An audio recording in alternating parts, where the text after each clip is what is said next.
said we are opening in October. So for 4 months, we were frantic.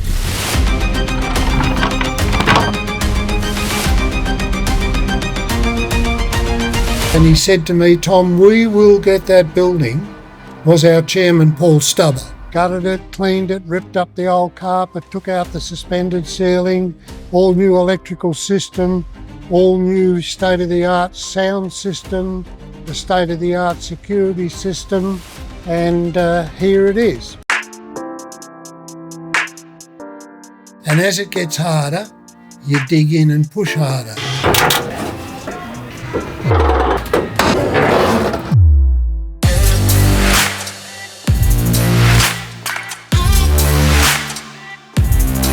And we opened on time. We had nearly 1,300 people go through on opening day. When I saw the queue, I thought it was a meeting of my creditors. Untouched, original, top-of-the-line Holden, 1963. I have driven one of these once, the GT Shaker. Frightening. And he used to go around all the little towns. The little video camera that you see there, slightly bigger than yours.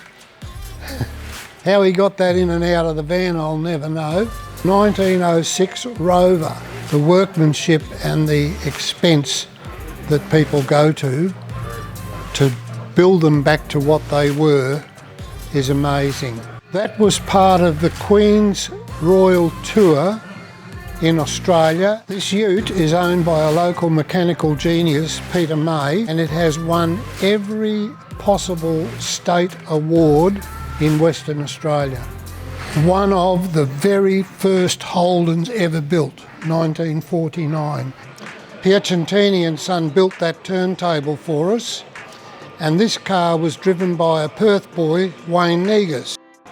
That too is an expensive, impossible to replace car. In their day, they were unbeatable. When we started, we were overrun with motorbike. Colin Piacentini and his team, they made the racks. I always dreamed of having a Kawasaki 900, which is this one here.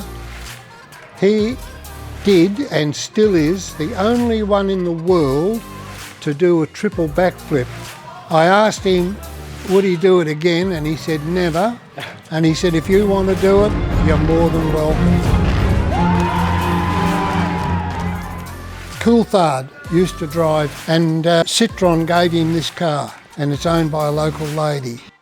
That's the biggest car race in the world. Went to America and they got caught up with Paul Newman, the film star. They won the Indianapolis 500. All the memorabilia there, and more over there. Those boots belong to Paul Newman himself. A fellow who started collecting when he was 16 is now in his mid-60s. He took me out the back of his house here in the Bunbury city centre, and there was a shed full. You couldn't fit a postage stamp. And his house was completely full, bathroom, toilet, scale models, hallway, so he had to move and live with his mum. And he said, but I've also got a sea container full. And I don't know, it's just incredible. And if we built another floor, I don't think I'll be here to see it, but it would fill. Indy, Formula One, go-kart, sedans, speedway. Were you always a car fan? I was like them, but I could only ever afford a Volkswagen. I had 3 Volkswagen Beetles. If you can pick one, any of this car, which one would that be? Super Deluxe, 1948. I can go back to my childhood days when you had what you called suicide doors. Al Capone, but I have asked her if she would give it to me, but I don't think she will. We're swapping all the time, like one went away from here on Monday, and this one, who's owned by a Perth man, came in yesterday. Without the volunteers, we couldn't function. If you're not doing this, what will you be doing? That's it, yeah, driving my wife mad.